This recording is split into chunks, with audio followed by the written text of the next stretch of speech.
আজি আমাৰ দেউৰী সমাজৰ কাৰণে এটা গৌৰৱৰ দিন আৰু আমি অলপমান আৱেগিকো হৈছোঁ যে প্ৰায় 3 বছৰ দিন নেৰানেপেৰাকৈ লাগি আজি আমাৰ দেউৰী সমাজে GI টেগ পাবৰ কাৰণে সক্ষম হ'ল আৰু এই GI টেগৰ ক্ষেত্ৰত আমি এইটো ভাবিছোঁ যে GI টেগে আমাৰ দেউৰী সমাজৰ যিটো আমাৰ সাজপাৰ সেইসমূহ ৰক্ষা কৱচ দিছে আৰু GI টেগৰ জৰিয়তে আমাৰ দেউৰী সাজ পোছাকসমূহ আজি বিশ্ব দৰবাৰত এটা স্বীকৃতি পাইছে হয়তো আমাৰ দেউৰী জনগোষ্ঠীটোৰ কাৰণে ইয়াতকৈ আনন্দময় আৰু ইয়াতকৈ ভাল লগা মুহূৰ্ত একো হ'বই নোৱাৰে কাৰণ আমাৰ সাজ পোছাকে আমাৰ দেউৰীসকলৰ স্বীকৃতি আৰু এই স্বীকৃতিটো আমি যেতিয়ালৈকে জীয়াই ৰাখিব পাৰিম তেতিয়ালৈকে আমি মূৰ দাঙি দেউৰীসকলে আমি নিজকে দেউৰী বুলি পৰিচয় দি আমি থাকিব পাৰিম আৰু এই GI টেগৰ পোৱাৰ ক্ষেত্ৰত আমি যিহেতু নেকি আমি এপ্লিকেণ্ট আছিলোঁ আৰু এপ্লিকেণ্ট আমি কৰিছিলোঁ কেডেট বুলি এটা NGO ফুল্লি নাবাৰ্ডৰ আণ্ডাৰত আৰু সেই ক্ষেত্ৰত আমি আগভাগ লৈছিলোঁ ৰাহুল দেউৰী নয়ন দেউৰী আৰু আমাৰ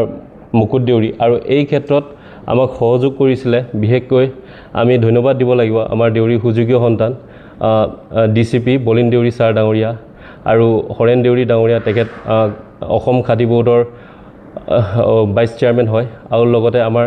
দেউৰী অট'নমাছ কাউন্সিলৰ চিফ বৈৰৱ দেউৰী ডাঙৰীয়া তেখেতেও আমাৰ লগত ওতঃপ্ৰোতভাৱে জড়িত হৈ আমাক সহায় সহযোগিতা কৰিছিলে আৰু লগতে বহুতো ব্যক্তি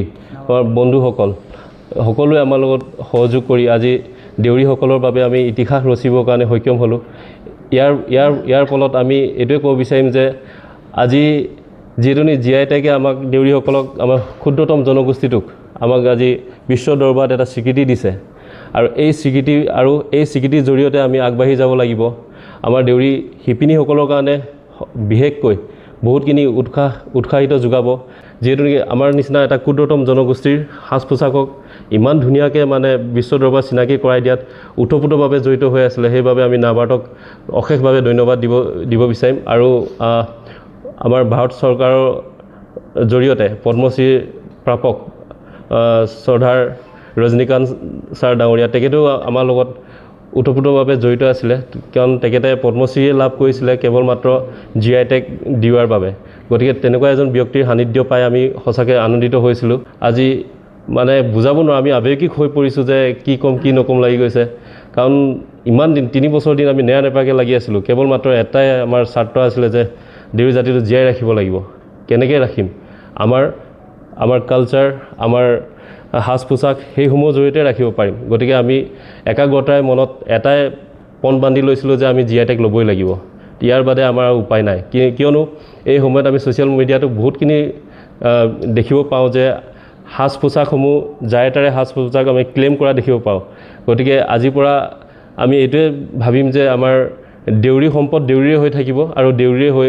চিৰজীৱন থাকিব আৰু বিশ্ব দৰবাৰত দেউৰী হৈয়ে জিলিকিব